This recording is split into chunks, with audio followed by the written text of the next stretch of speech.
Bonjour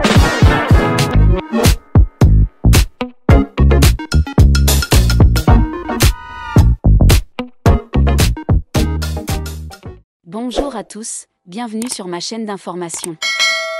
Pour la première fois, la jeune chanteuse est revenue sur l'affront qu'elle a subi en plein concert à Lille. Encore un peu moins de 2 mois, et les élèves participant à la tournée de la Star Academy pourront enfin se reposer. Car depuis la fin de l'émission, ils ont eu très peu de temps pour eux, puisque la grande tournée annuelle de la Star AC a débuté au mois de février, avec plusieurs concerts par semaine.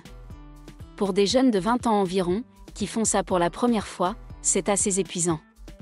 Surtout quand, de temps en temps, des spectateurs se permettent des actes racistes, comme envers Ibony lors d'un concert à Lille. La finaliste a d'ailleurs réagi à cette agression verbale. C'est la première véritable réaction d'Ibony à cet acte raciste, qui a eu lieu le 22 mars dernier pendant le concert de la Star Academy au Zénith de Lille.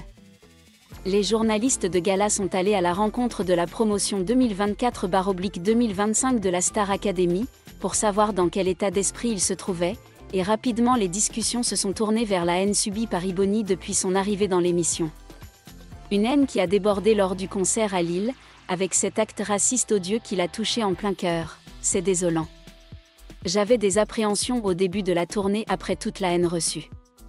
Je craignais que ça recommence, et il y en a une qui a osé faire ce qu'elle avait déjà fait cacher derrière son écran. J'ai l'impression qu'on fait marche arrière.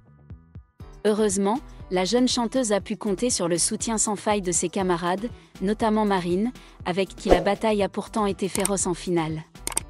La musique est censée rapprocher les gens, ces personnes-là n'ont pas leur place dans la salle, déclare à gala Marine, Emma, Maureen et Maya. On est plutôt d'accord avec eux, et on espère qu'ils n'auront plus à affronter ce genre d'énergumènes. On leur souhaite surtout de profiter de leurs derniers jours ensemble, dans cette joyeuse ambiance de colonie de vacances à plusieurs, puisque la tournée se termine fin juin, et que même si les carrières de certains sont bien lancées, comme le dit Charles à gala, on ne refera pas forcément des Zéniths et des Bercy dès demain. Alors on bosse tous très dur pour que ça dure le plus longtemps possible. C'est tout ce qu'on leur souhaite. L'incident a déclenché une vague de débats sur le racisme dans l'industrie du divertissement française. Elle souligne également l'importance de dénoncer l'injustice et de s'unir pour construire une société plus juste et plus inclusive. L'expérience d'Ibony n'est pas seulement une expérience personnelle triste, mais aussi un puissant rappel que le racisme est toujours présent même dans des endroits où la musique et l'amour semblent exister.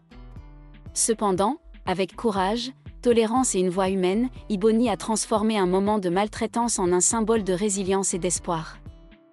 Son histoire a suscité de l'empathie, de la solidarité et a suscité un dialogue plus profond sur l'égalité et le respect mutuel dans la société. Ibony n'est pas seulement une chanteuse prometteuse, elle est aussi un symbole du pouvoir de vaincre avec amour et gentillesse. Merci à tous d'avoir regardé ma vidéo, laissez un commentaire et n'oubliez pas de vous abonner à ma chaîne.